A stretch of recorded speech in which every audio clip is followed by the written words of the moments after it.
there's two things in life that will do your biggest self-development. It's getting married and starting a business. You want to meet your shit, you want to see your demons, get married, start a business, or if you're crazy, do both. Like, boom, you can shut the podcast off. I just told you like $1 million piece of advice. Wake up, you're needy and you're a victim. It's true. No alpha wants, that's why we hate when we see women that look needy and victim-y. It's because inside of us, deep inside of us, we still have that victim. Welcome to the Happy on the Inside podcast, the podcast where you will learn the secrets of living a happy and fulfilled life from people who live that way every day. I'm your host, Anna Ditchburn, and let's get started. Tanya Daya Esquire, welcome to the Happy on the Inside podcast. Thank you very much.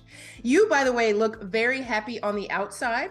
So I'm excited that you're sandwiching those two together. You got your inside, you got your outside. So this is a great start.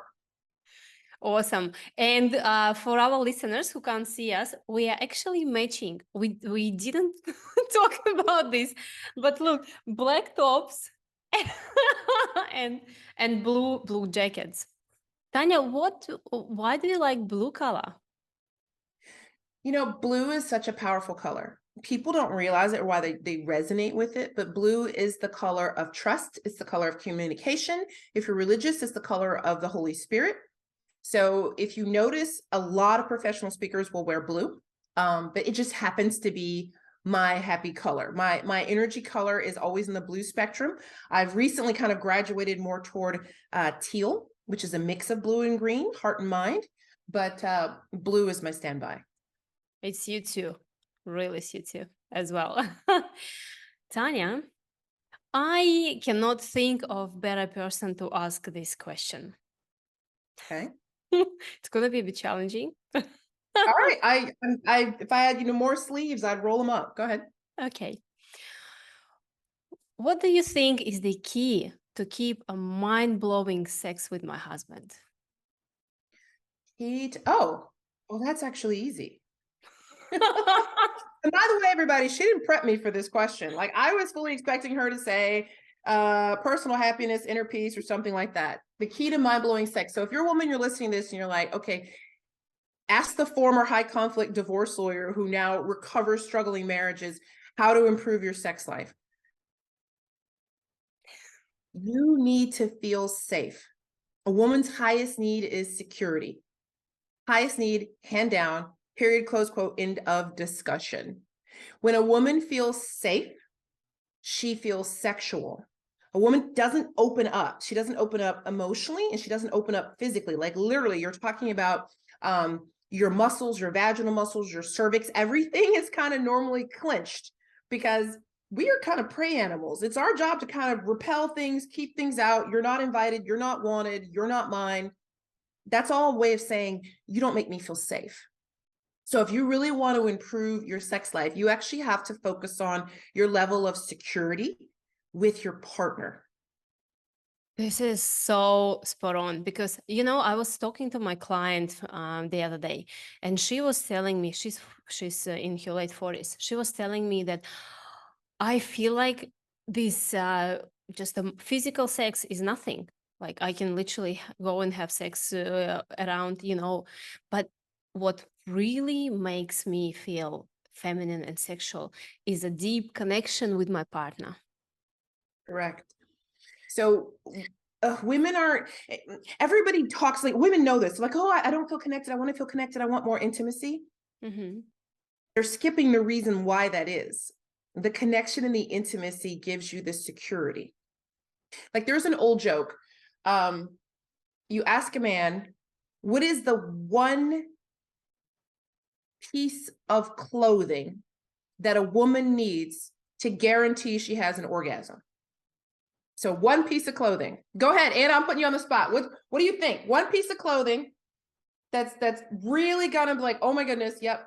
Women are, we get this piece of clothing. Now we're in gravy time. A hat? That's actually, I'm giving you points for that because nobody ever gets this. Anna, I'm giving you points for that. The answer is socks. We're always fucking cold. We're always freezing. If you want a woman to be sexually comfortable, her temperature needs to be right. Men, if you're listening to this, It's do not pay usually attention opposite. to the temperature. Yeah, don't pay attention to the temperature you want the room. This is like a baby situation. You need to pay attention to the room to make the room right for the baby, not the room right for you. Babies are always colder than us and hotter than us. We as women, we have different temperature. This is literally biological. Like our bodies are designed to protect our eggs. So all of our heat is designed to go to our core. That's our most important part of us from a body perspective, evolutionarily. Men aren't designed that way. Their heat is distributed better to keep them dexterous in their hands, because if a man has frozen fingers, he can't shoot the gun, shoot the rifle, use the axe to protect you from the thing that's coming to eat your family. So men really don't get it. We actually genuinely are colder than they are. So, but that goes back to it. Socks, it makes you feel comfortable. It makes you feel safe. When you're warm, you can relax. You can think of when you're cold, you wrap your arms around yourself and you contract. Mm-hmm. Mm-hmm. When you're warm, you spread out and you relax and you lean back and you literally, physically, all your bits open up. I love it actually, Tanya, because women tend to make men feel comfortable, usually in the bed all the time. But you don't understand as a woman, when you relax, when you receiving orgasm, that's where your man is receiving the most pleasure. That's where you exchange the energy with your man. So That's exactly right. fascinating. And then it goes into historically, we've got really bad, we've developed some really bad patterns around this, in that a woman was always the key to this pleasure. You know, one of the things that I teach, and this goes into the foundation and core of relationships that are struggling. If you show me a relationship that's struggling, I'm going to show you a woman that doesn't respect her man. And I'm going to show you a man that's not protecting and providing for her. He's not making her feel safe. Mm-hmm. So you get into these little struggle cycles and you can't break out of them. And then you layer on top of that historically women have been taught sacrificial love. And I'm here to end that. Love is not sacrifice. It is just not sacrifice. So what you're saying is that women have been taught sexually to sacrifice. I'm going to make him comfortable. I'm going to wear the shoes that make my feet hurt all night, so he's turned on. You know, a lot more men, you'd have more sex if you let her wear flip-flops. If you let her roam around in her comfortable little flip-flops and she's feeling all like, oh, I feel comfortable, and he's walking by and he's looking at you like, rrr, and he thinks you're sexy in your flip-flops, boom, it's on. It's on without having to do all this sacrificing. That's a mind-blowing. Wow. Tanya, I Hmm. actually, after I read your book, The Alpha Life Cycles, I honestly, you answered all my questions about you, about alpha woman, honestly. So, but I wanted to ask for my listeners. Yes. You're talking a lot about alpha woman, Yes. and I know you explain who she is 100 times. Oh, How? I love explaining who she is. There's always someone who doesn't know who she is. Yeah, exactly. How do I know if I'm an alpha woman or not? Okay, so everybody look at Anna. Anna's an alpha. Okay, next, move on. Um, What a so five! what I At just, least five. Those yeah, yeah, evidences. yes, she's got that going on. So when you're talking about an alpha, the first thing you're going to understand is my best definition of an alpha is she's TOO. She's too everything. Too loud, too funny, too bitchy, too bold, too brilliant, too beautiful, too aggressive, too opinionated, too assertive, too intelligent, too ambitious. People have a problem with the extremity of us. And where this comes from is it comes from in our family of origin. And honestly, it's usually when we're 5 years old. I don't know why, but it's just usually right around 5. This is before the ego gets fully set at 7. Somebody in our family breached trust for us. Something happened, and as a little child, we learned we're on our own. That we that this is it. It's us against the world. We usually became little adults as children. Often we took care of our parents and siblings. We were all over the place with a sense of responsibility that was way beyond our years, an innate sense of no one is here for me. I'm not being protected and I've been abandoned.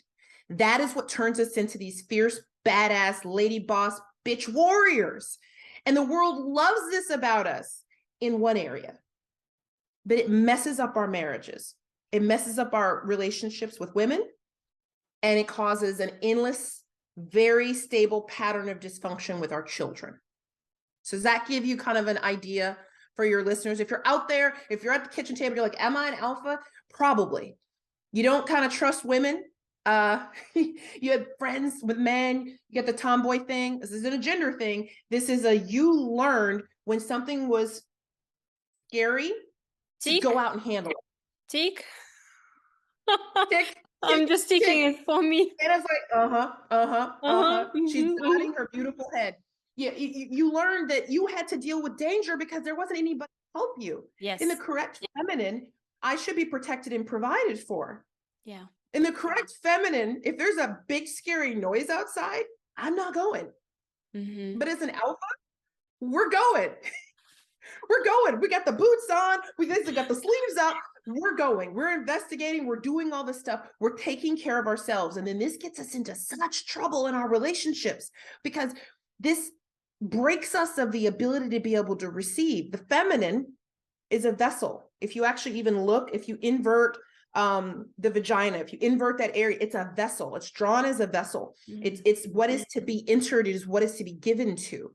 And it's literally all connected. So when you learn to protect and provide for yourself, you're in the role of the masculine, you're in the alpha. And now you're in what I call an alpha beta marriage or relationship. And I'm the world's best at dealing with these and the dysfunction it causes, because you're going to attract a man who is your emotional opposite. Yeah. You're responsible. He's kind of not. You're like, let's get this shit done, honey. He's like, we can get around to it. You want to plan? Planning turns you on. It literally turns you on. If you're sitting here right now and you're just like, ooh, the idea of sitting and just planning out all the little details of all the little things gets you like a little warm. Especially 5 years in advance or 10 years in advance. Yes, because and let me tell you why. Planning is control. Control is BFFs with fear. So this is how it works. Somebody stripped trust from you, which makes you afraid, which makes you needy, which you deny. You hate women who are needy, by the way. Punch them all in the face. Tick. But because, yeah, tick. I know. You're like, oh my God, stop whining, stop whinging, woman. Do your own stuff. Take care of you. We hate what we fear is inside of us. Our inside. And so we're so well presented to the outside world, and we're such a hot mess on the inside. And we live in fear that someone's going to find us out. This is where you get a lot of the imposter syndrome. Oh, yeah. Oh, please don't get close. Don't find. And this is why you can't be happy on the inside, because they don't match, because you've got a mismatch between what you're telling the world is true about you and what you are afraid is actually really true about you, that you're not lovable because somebody left you when you were little, that you're not worthy, that you're not valuable. So you write the book, you form the business, you make the hundreds of thousands, you make the millions, you do the things, you conquer mountains, you're always doing some kind of challenge. Alphas are wired for struggle. If you see two paths, you won't even see the easy one. You'll just see the hard one. And you're going to pick the people who are going to abandon you, because we're going to repeat that pattern. So breaking patterns is what I do. I break deep patterns. You just literally described my childhood and most of my adulthood. It's amazing because my biological father left when I was 4, so between 4 and 5. And at those point, I just made a decision that I'm not loved, I'm not needed, and I have to fight for myself. And you're right, I was caring for my 9-month-old brother, literally, Okay, while we my have to mom was stop. working. We have to give that a pause.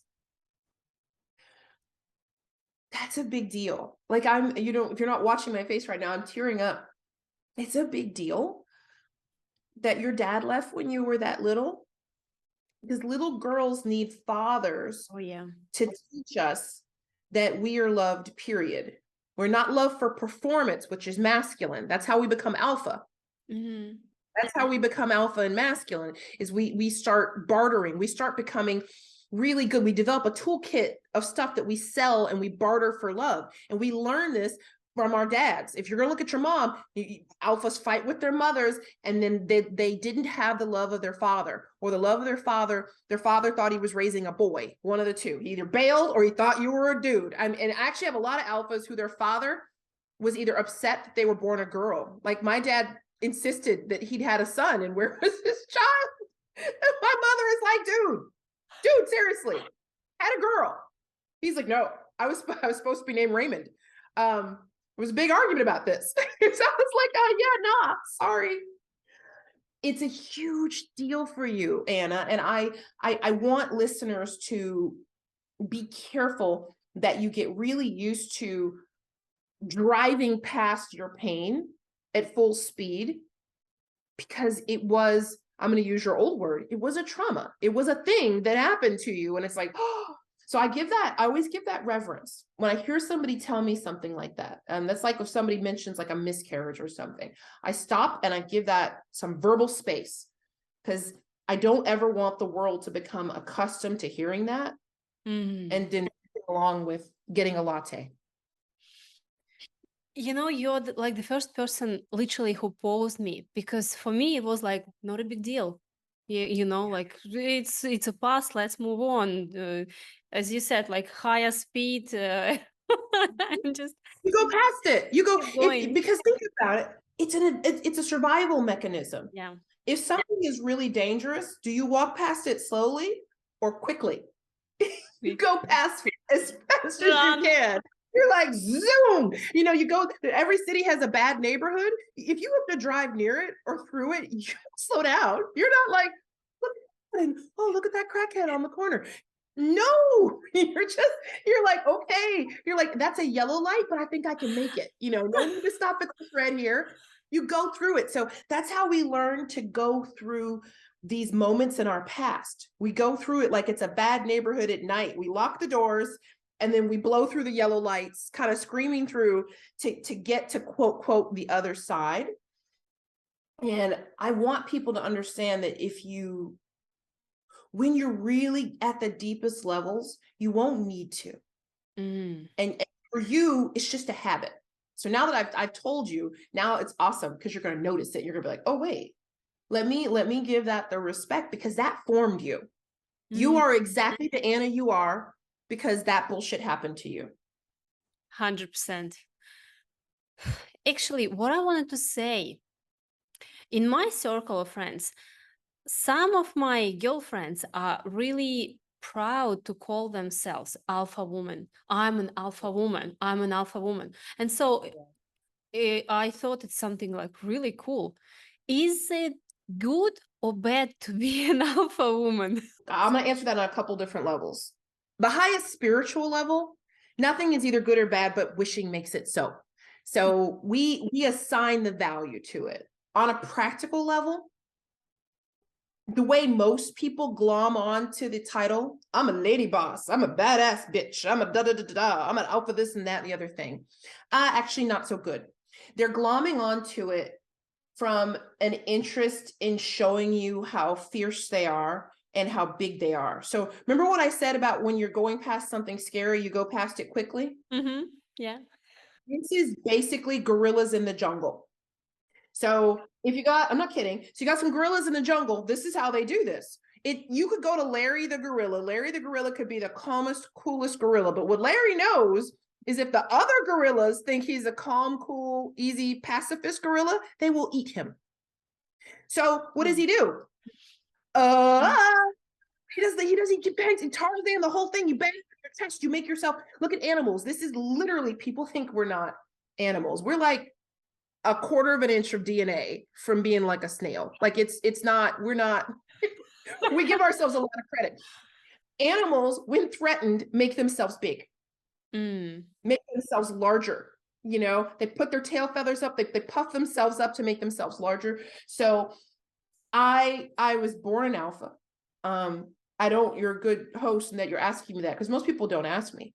Am I presently composed like an alpha woman? No, I'm not, because I'm in balance. But my origins are alpha. I identify with them. I know everything about them. I've coached so many crying women in bathrooms, I can't even tell you. In like at least 6 countries. I'm not kidding. I'm like Turkey, China, Mexico, Canada. There's always a crying woman in a bathroom somewhere. And my friends just know if Tanya didn't come out, it's because there's a crying woman in there and she's fixing it. The urge to attach yourself to this alpha identity is an urge to put up a defense and to make yourself appear stronger. And remember, you're a hot mess on the inside, but you're trying to make yourself appear fierce and I don't need you and I can't be harmed. And all of that is a coping mechanism for the fact that actually you can be harmed and you're afraid and you're alone and your life's actually not working. It's just not working, but you don't know who to tell that because you spent your whole life telling everybody that you're great and you're surrounded by people who, use you. I didn't have girlfriends. I had little protectorates. I had, you have this, if you're listening to this, honey, this is your situation. If when your shit hits the fan, there's crickets. Their shit hits the fan, you come in, you alpha it. You sprinkle out your fairy dust, you get all your things going. Well, your shit hits the fan, everyone's like, well, shit, that looks hard. Good luck, Tanya. I don't know how you're going to manage that. That's, wow. We believe in you. Yeah, but we encourage that. This is the thing I teach my women. It's like, I'm so sorry, no one's telling you this. Shit's your fault. Yeah, I said it. If it's not your doing, you can't fix it. Like I'm a spiritual teacher, and I tell people, if there is a demon from the underworld after you, you are well and truly fucked. I can't help you. I don't know what I can do. Now, if it's the pattern you developed because your dad left when you were 4, because you were fat and kids made fun of you, because your mom was an alcoholic, because she wasn't emotionally available, because your siblings got all the attention because they did everything they want. If these are patterns, if you got all your stuff in reaction and it's if you've learned to attract narcissistic men and narcissistic friends and narcissistic bosses, I can help you. I work for God and I do not fail. There's never been an alpha that I've come for ever that's failed. It doesn't happen. But if it's somebody else, if it's blame, you're not going to make it. Tanya, you've been a higher conflict divorce attorney for 22, 23 years now. Yeah. What are some of the most common reasons for the divorce that you saw during your experience? So I'll answer that question, but first I'm going to answer it in a bigger way. There's only ever one reason, really, for divorce, and it's that the woman is not safe. A man's role is to make sure that I am safe emotionally, financially, physically, spiritually, and sexually. Those 5 ways. If I'm safe, and that, mind you, is top shelf relationship if you've got all 5 of those safeties. In a relationship that's got even 2 or 3, women hang on, especially alphas. Remember, we're mistress of the struggle. A man doesn't have to provide us with 50% and we do 50%. We're more than happy to do about 70, 75. So by the time they get to divorce, you have a gross imbalance that's going on. The woman is usually pulling almost all of the heavy lifting, all of the weight. She's alone emotionally. The sex goes away. The sex goes away because you lose the polarity, because you got a woman who is in her alpha, which is her masculine. You got a man who is in his beta, which is his feminine. When these polarities are reversed like that, it kills the sexual attraction. Because basically she's walking around going, when are you going to be a better man than I am? I call it when you start growing balls. Yes. When your balls are bigger than him, you're in trouble. Because now he constantly feels small. In alpha's mother, we control and we plan and we tell and we direct. Sounds like a mother, right? Men are actually genetically wired not to be sexually attracted to their mother. Otherwise, little boys everywhere would have erections all the time. Mm. Boys are wired genetically not to be sexually, the species would not have survived if it wasn't designed this way. Boys aren't attracted to their mother or mother energy. So when you enter mother energy, your marriage is doomed. And most women have a baby, and here's what they do. Oh, look at this, the new center of my world. I will now plan and control and fix and prevent and love and pay attention and manage, and all of my energy goes here. Now, she should be putting energy on herself still. She should be making sure that she's emotionally, physically, financially, spiritually, and sexually fulfilled, but she's not. She's over here paying attention to the child, which means the man now drops to the bottom of the list. Yeah. He's now below the child, and the more children you have, the further down he goes. So she's now permanently a mother, and she doesn't occupy the status and space of lover very often anymore, which of course makes a man less motivated to protect and provide for her, which means, of course, she loses respect for him. Once a man doesn't feel respected, he doesn't want to protect and provide. Now, an alpha in this space steps forward and starts doing all the stuff, which reinforces his feminine. So you see how these cycles, so there's a lot of marriages, most alpha beta marriages, there's only a couple that are stable. Most of them fall apart within 5 to 7 years. She's pulling constantly, he's running away constantly, wheels come off the bus. The ones that stay stable usually stabilize into a roommate relationship where everybody's just got a little truce going. And then there's a rare pocket of ones where they're beta. There's 2 types of beta men. There's the cooperative and there's the combative. If you have combative, you need to sell something and find me. Some alphas are really spoiled and don't know it. They have a cooperative beta, which means he's just going to give them their way. He's just mostly going to give them their way. He's just not going to put up a fight. He'll have some resentment. They'll have some stuff, but their marriage can survive. If you happen to got a hold of one of those, well, congratulations. They're not that common. The combative ones are the ones that I specialize in. And the reason you're interested, and it's making interested faces, so I'll keep talking. The reason that you got a combative beta male is because the universe is trying to get you to stop being an alpha female. Yeah. They're trying to get both of you to heal, because it's not correct placement for you to be the alpha, and it's not correct placement for him to be the beta or the feminine. When a fearful thing happens, he shouldn't lean back and go, oh, well, it'll be fine. He should get the fuck up there and deal with it. Go handle it. And you shouldn't be shoving him aside, knocking him over to get to the front door. Dangerous knocking. Let me go see what it is. Or goodness.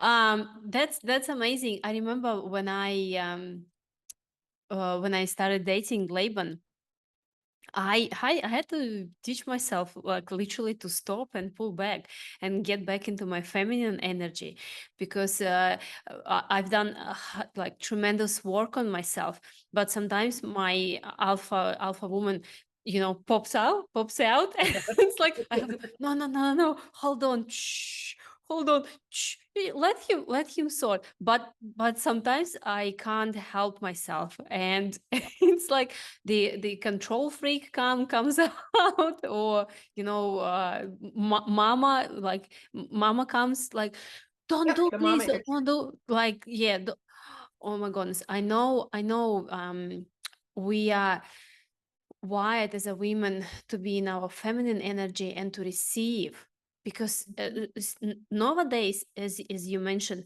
many women do not trust men. They cannot, because they all constantly seeing these evidences that men cannot provide, cannot support. And so in Australia, you would know this, when I came to Australia, it was very popular. Let's do 50-50. Oh my God, don't what make is me 50-50? The actual F on this whole Dutch 50, that actual, oh my goodness. Like, and many women would not accept for men to yeah, they be wouldn't. in a They restaurant. wouldn't. No, I'm independent woman. My You're God. talking about my stepchildren's generation. They're in their 20s and they're What do you think about this now when you're in Australia? So the summary I would have on that position is, oh, it's just flat bullshit. But I can expand on it. It's flat bullshit. It's risen out of this idea that to be equal, we have to do what men do. And to be as a man is, to have a man's value. It's actually, if you think about it, using the old historical man scales to measure us. I don't actually have to do anything to prove my value. To prove value is masculine.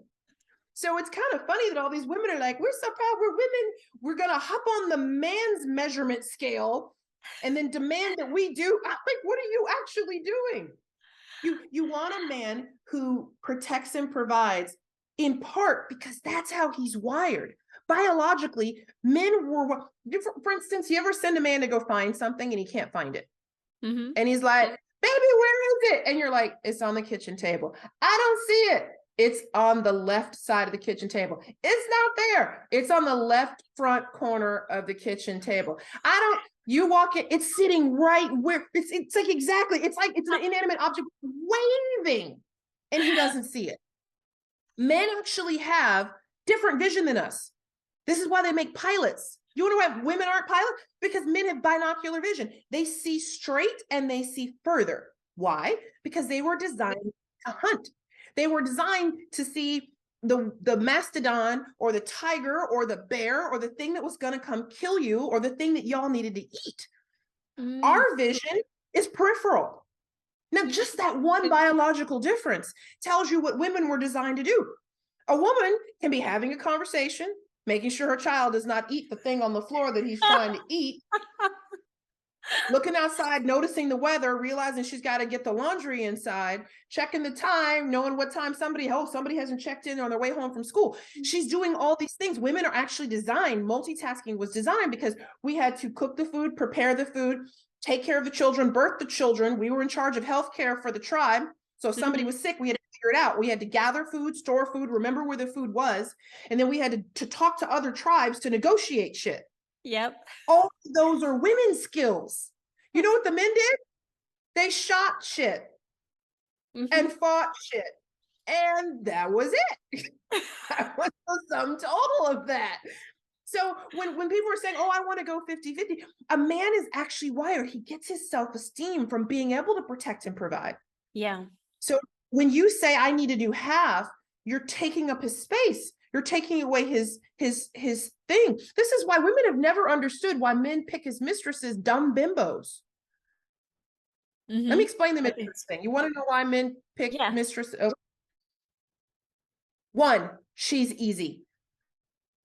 Alphas are complex and hard and challenging. Bimbos, easy. She's dumb. She knows she's dumb. So therefore, what does she do? She looks to him to make the decisions and figure things out. And when he does make decisions and figure things out, she's full of appreciation, gratitude, and respect, which is the oil in a man's engine. And if you find a man where he feels your gratitude, respect, and appreciation, he'll do anything for you. He'll kill a mastodon for you. He'll go outside and fight the thing that's probably going to kill him. Men marched off to war, women. Think about this. I don't know why we've let men get so fucking soft. Men used to march off. They would take a knife and a pot and they would get on a horse and go off for 2 years so you could be safe. And for this, you want to pay half a ticket. Why would you do that? It's it's a story of my life. Yeah, I was shocked when I heard this. Anyway, Tanya, how do you know all these things? How did you move from being a lawyer to a spiritual coach? So it's a good question. That's just a God thing. I was born to do this. Like there's a difference between people who have a job and people who have a calling. I used to tell people this when people would come to hire me for divorce law. I was like, well, you want to hire me because this is my calling. This is what I was supposed to do. I was a badass, fierce divorce lawyer because at the time it's what I was supposed to do. It's part of how I view God, source, universe, whichever word you want to use, was training me, was indoctrinating me. In fact, even the story of how I ended up as a divorce or family lawyer, I trained to be a corporate lawyer in law school. And when I graduated was when they were about to turn the number of 1 million lawyers. It's a big deal. They're going to have 1 million lawyers in the country. Oh, there's too many lawyers. And jobs were starting to get scarce. And I got offered a job with a government. And a government job, I mean, pretty much as long as I don't stab anybody in public twice on camera, I was going to have a job for the rest of my life and be comfortable. So people looking around me were like, wow, you did good. And I was like, I don't want to work for the Railroad Administration. I just didn't. How unsexy is like me and Amtrak forever. And so I was sitting on a rock in the sun one day and I thought, I wonder what I should do. And I didn't realize that that was a prayer. And it popped in my head, divorce law, which was crazy thought out of the blue. Alphas is that this happens to you, pay close attention. When you receive information that is completely disconnected to anything you were thinking, anything that you know, you want to pay attention to that. That's your intuition knocking on the door. Divine download. Yes, it's a divine download. And so I ended up, literally, I hadn't taken a single divorce law class, but I ended up going to the dean of the college who ran all the classes. And I said, I want a divorce law job. He's like, Hooker, you haven't taken a single class. And I was like, yeah, no, I still want one. He gave me one reference. Dean of the law school gave me one. I think he was just like, whatever, you can take my hair. You can have one reference. He gives me one reference. The guy hired me from the interview and he was a badass high conflict divorce lawyer. And that was how I started. And I cruised along and I got good. Now here's a cautionary tale for alphas. You are given things at stages of your life to learn tools that you need for your life mission. When it's time to switch missions, switch levels, switch tasks, you'll have to let it go. And it'll be very hard for you because you've probably stepped into mastery. I'd stepped into mastery in family law. So you couldn't get me to step away from my firm. I'm making hundreds of thousands of dollars. I'm saving the day. I'm doing what all alphas love. Alphas love to rescue. Saving, yeah. Because I'm saving people, right? I'm fighting all the dragons. I didn't want to stop. My profession became so hard for me. It was sucking the energy and the soul. I saw so much darkness. I saw so much domestic violence and abuse, and the judges didn't care, and the lawyers were lying, and just I was just surrounded on every side. And that was the universe saying, Tanya, it's time for you to go. And I didn't want to, I tell people, drop the rock. I didn't want to put my rock down because this was my mastery. This was my identity. Remember you talked about women calling themselves an alpha? I'm this amazing trial lawyer. That was me. That was my thing. And I didn't want to put it down. God sent more divine interventions to show me that, okay, I'm a coach. And I didn't even want to be a life coach originally. I thought I can't make money, that I'll starve. I was a business coach. I taught marketing. But you know what I learned? You can't fix a freaking business unless you fix the person. People come to me from business coaching. I had to life coach them. True story. I've given 2 people $1 million ideas. Like as it was coming out of my mouth, I was like, oh no, take it back. I want it for myself. Neither of them did them. Because they were not those kind of people that would implement it. That's it. They had all the blocks. I mean, this is about being happy on the inside. They weren't happy on the inside. They were miserable and they were unhappy, and they had all the patterns and they had all the fear and they had all the obstacles, and they couldn't get past their shit to do anything. And they think it's their business. It's not their business. There's 2 things in life that will do your biggest self-development. It's getting married and starting a business. You want to meet your shit? You want to see your demons? Get married, start a business. Or if you're crazy, do both.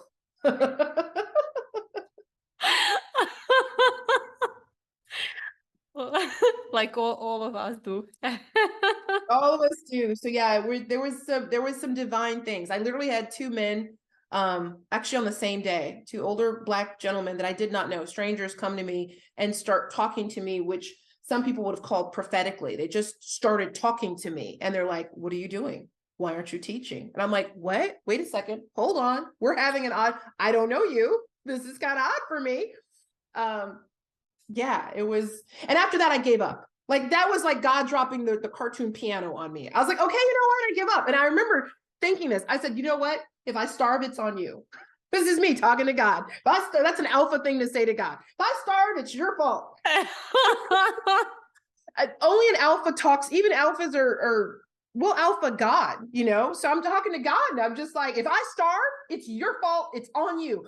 Fine, I'll stop being a lawyer and I'll stop being a business coach and I'll just go be this life coach that apparently I was born to be. But if I starve, it's your fault. Blame. Boom. It's like, fine. we were kind of angry inside. We actually Uh-huh. are. Because we're angry because we know on a visceral level that what happened to us in our childhood wasn't right. It wasn't fair.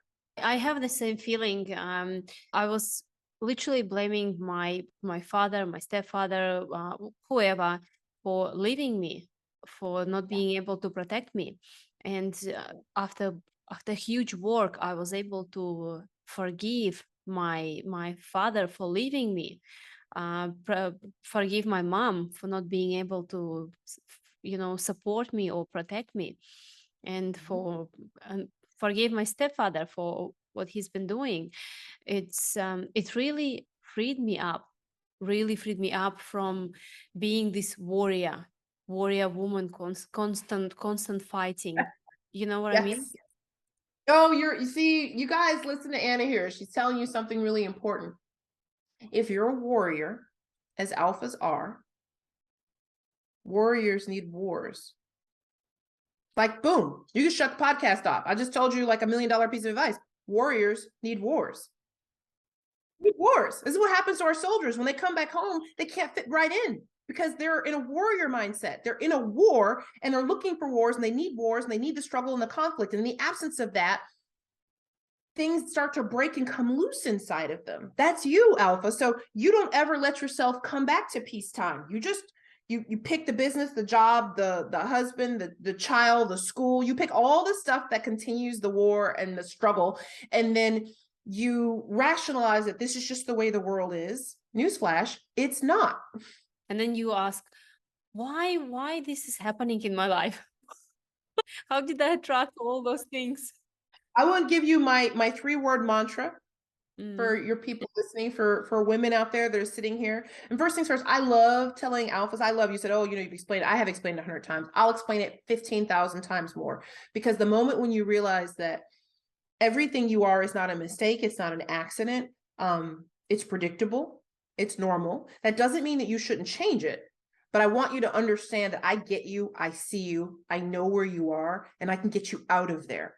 Here's your 3 words. Struggle is suspicious. Struggle is suspicious. Life teaches you, everyone's taught from a little age that, well, if you want something worthwhile, you should work hard. That's actually bullshit. It is. It's not true. It's a big lie. It's a big. I used to do a keynote about myths. That was one of the myths. It's like, hard work is off. No, struggle is suspicious. When you're a warrior, when you get into struggle, you feel natural. It feels natural to struggle, but actually, struggle is suspicious. Whether you God or source or universe or nature, whatever you view it as, purple lotus, don't care.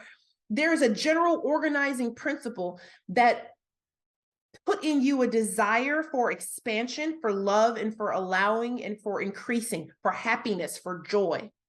Mm-hmm. And what you are supposed to do, God didn't set this up. It's not, I always tell people it's like a TV show. People think God has invited people over. He's got like some people in his lounge room, and then they turn on the remote, click, click, and they click it to the Tanya channel. I used to think this.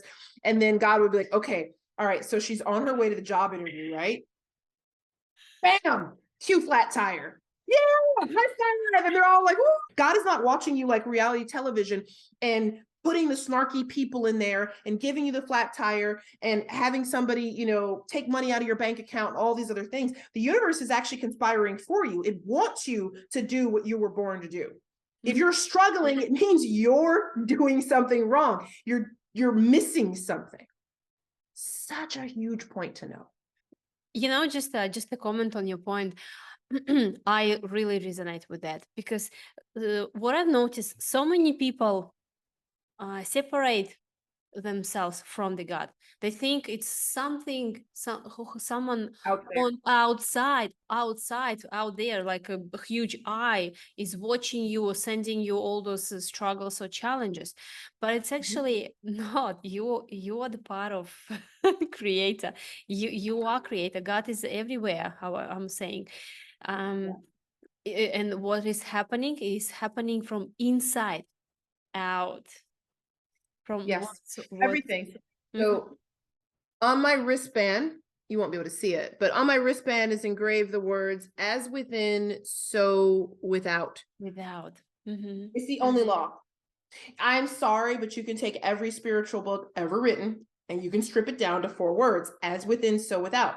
Some people are like, oh, golden rule. What is that? Do unto others, you'd have them do unto you. It's as within, so without. As on earth, as in heaven on earth. If you want to fix something, you're talking about happiness from the inside. Anna's on the right track. You start here.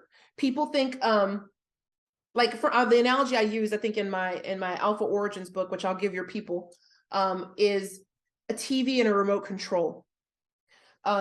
People pick up a remote control to change a channel on the TV, and it feels like you're doing something from the outside to affect the TV. But in reality, the things that are being adjusted and turned are inside the TV. They're Mhm. inside the TV that are doing something. You actually have to do all the work on the inside. It's not on the outside. And alphas have become experts, God bless us, at impacting the outside.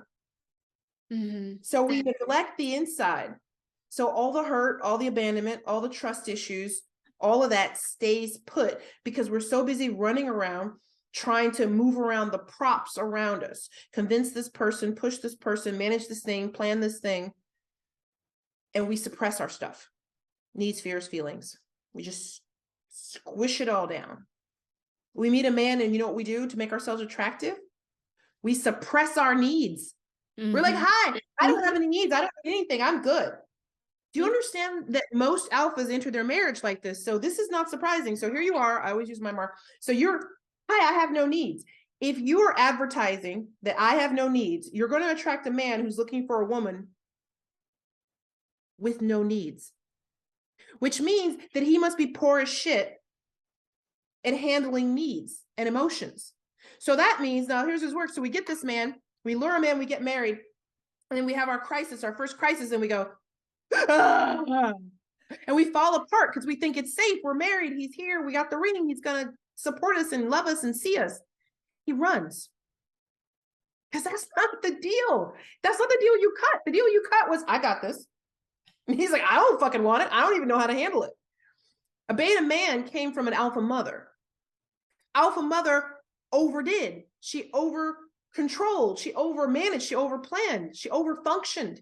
So he learned helplessness. He learned that in the absence of anything, if there's an emergency and there's an alpha around, let her do it.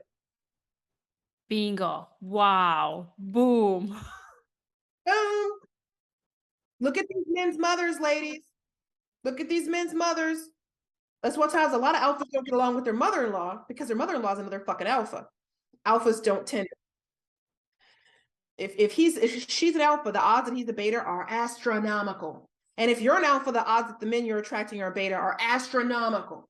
Astronomical. So you come into balance. And the universe is basically trying to help you. It's not sending you these dysfunctional men because you're not worthy. It's sending you dysfunctional men because you are worthy. It wants you to Wake you up.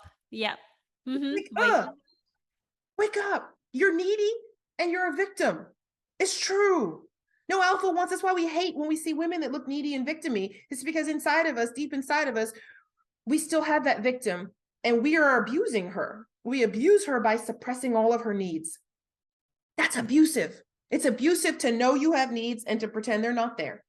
To always put your needs at the bottom of the stack. To Mhm. always pretend when somebody hurts you. Remember, you're oh, my dad left at 4, but no, it's not your dad left at 4, but it's your dad left at 4. Stop. That hurt, that sucked, that broke, that demolished. We learn to honor that stuff. And if you don't honor it for yourself, you're not ever going to attract a man that can honor it. Yeah, true. If you don't honor your own pain, then you have to attract somebody else, like to like. The law is like to like is drawn. You're going to honor somebody else who doesn't honor pain. He's not going to honor his. He's not going to be able to honor yours. You're going to have children. You're going to be fiercely fucking mad that you got a man that does not honor your children's pain. And this is how you get a man who doesn't love your daughter. And then your daughter, of course, becomes an alpha because she's got a dad who's going to bail physically or emotionally. And she's got a mom who models for her suppression and sacrifice. Sacrifice is not love. That's the cycle. That's the cycle that I've been sent to break. You are like a guardian angel. Bingo. I'm going to share something with you I haven't showed on a podcast before. Yes, please. Ta-da! Magic wand. Yes, I've had so many of my clients tell me that I'm a fairy godmother, that I worked magic, and I finally got myself a wand. I'll be coaching somebody and I'll pull my wand out and I'm like, all right, come on.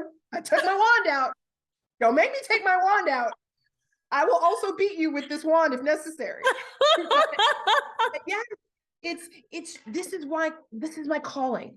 I was sent to do all of this wrong. I have touched the hot stove so many times. I've gone the wrong direction.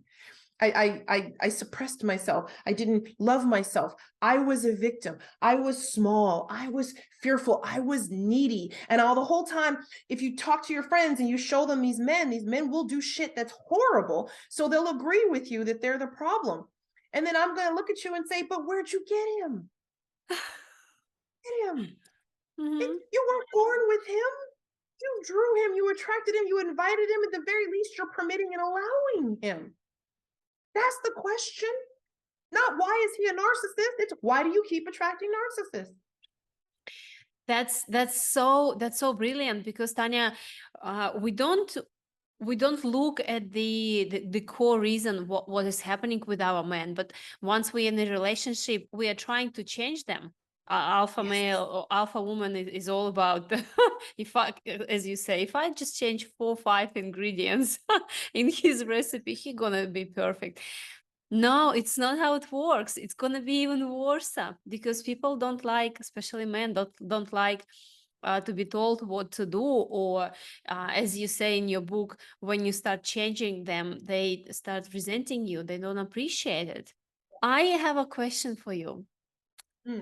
When you met your second husband, Michael Dyer, and now you moved to Australia for love, how did you know that he's the one? I must have asked God that question, conservatively say 189 times, give or take, something Very specific.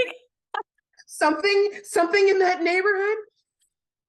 When you get yourself clean enough and you learn to listen, you could hear intuition. There's a biblical phrase called God is the still small voice. And really what that means from a metaphysical perspective is that your intuition is quiet. Your ego in your head is very loud. It speaks first and it speaks loudest, but your intuition is quiet. So you have to get yourself in a place where you can be receptive to and you can hear from your intuition. Intuition never explains. If it's explaining alphas, it's your fucking head. I promise. Intuition doesn't explain. Intuition will be like, you should get ice cream. And you're like, what? It's like 4:30. It's almost dinner. That doesn't make any sense. And if you go get ice cream, you'll meet the person that'll offer you the job that you're looking for. Yes. But you can't get past the, why should I do that? And explain this to me. And that doesn't make sense. And all the other stuff. Everything around me said, go. And even when I could see stuff that I was like, my head was like, whoa, I don't know about this. And I don't know about that. It was go. And this has transformed me. It has opened me because it surfaced all of the things about me that I couldn't see. I was already a master coach, and this brought me to the next level because there were things in me that needed to be healed that were so below the surface. When I talk with my client, I say, those are the things in the basement. You have stuff in your basement and it's behind the door, under the stairs, and you don't even remember it's there until you move. You're like, oh my God, why do I still have these hockey skis from 4th grade? It's the stuff that's down in there, but it's there because it'll show up in your life. show up Mhm. in your path. So my head was like, this is dangerous. This isn't a good idea. We're letting go of our mastery. I'm not a lawyer here. I can't operate my law firm and practice law here without a lot of work and hassle. But really, God and my heart said, this is actually where you're supposed to go. And I went. Wow. It happened to me as well. I turned left instead of right. And that's where Laban was, on the street of Melbourne. Just pure intuition. Saw you, your beautiful self. Tanya, now people are wondering, so what to do? Like, how do you help people if they stuck in this alpha presence, but they want to get out, or they want to find the partner of their dreams? How do you help people? My coaching right now and this is again, like you say, when intuition has pulled me up. I actually only do premium and luxury level coaching. And remember, I told you that an alpha needs to be able to let go of something and go somewhere else. So I've been called successively to go up to higher and higher levels of service. So right now, my private coaching is premium or luxury level. So people work with me for 6 months. It's 6 figures. It's guaranteed. I don't fail. So there's 5 and 6 figure options. And honestly, I am waiting for divine inspiration to strike me, and then I'll create my courses. I have a lot of knowledge, and I want my mainstream alphas to be able to access it. So if you're looking for me, you absolutely want to go to www.artofselfrescue.com/origins with an S. The first place you want to get the book she's talking to about the alpha life cycles. It will explain who you are, and you're going to be on my mailing list, and you want to consume my stuff. I put $100,000 coaching in my weekly coaching blog every week. Yes. All the time. So for free, with no money, you can change your life just like that. If you're in a situation where you can invest, rob, steal, I've had people sell their grandmother's jewelry, raid their 401k. They are all happy. If you can invest at that level, then you want to contact me, and I'll just coach you so you can see how it goes. It's the drug dealer's model. First taste is free. So just come on in. I'll spend 3 hours. I'll change your life, and then you'll know if you want to work with me. It's like life-saving. You know what it is? It's because I am you. All alphas are my energy signature. They're just somewhere on the spectrum, and I'm somewhere on the spectrum, and nobody's better than anybody. It's just like an 8th grader and a 4th grader. I'm like, okay, I did that coursework and I messed it up. So let me help you so you don't mess it up. Yeah, I remember what hooked me in is when I was reading your book. It was like, far out. She knows all my deepest, darkest. That's I know. I did the stuff. I did every stupid thing you've ever done. Like I have given up to God about all the challenges I've had, because it's like basically every stupid thing an alpha has done or tried to do, I've had to do. It's like, I'm like, God, can you just send me a post-it note? Do I have to personally? No, apparently I had to personally do it.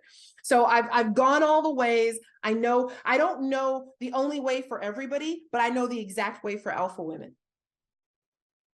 That's what makes you very special. Tanya, before we go, do you have any concluding thoughts? Yes, you're wonderful. I really want to spend a moment breathing some love into you and to any woman who's listening to this right now. I don't care who told you that you weren't valuable, that you weren't beautiful, that you weren't special, that you weren't unique. You're amazing. There's never been anybody else like you. You're here for a reason and a purpose. Like Anna has evolved out of her trauma into her happiness. Evolve, grow, reach out.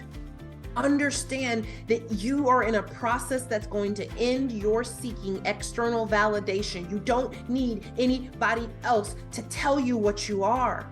You have to get it from the inside. And when you get it from the inside, you'll always be happy. I help people in the art of self-rescue, and the first person we save is you. Ladies and gentlemen, Tanya Dyer.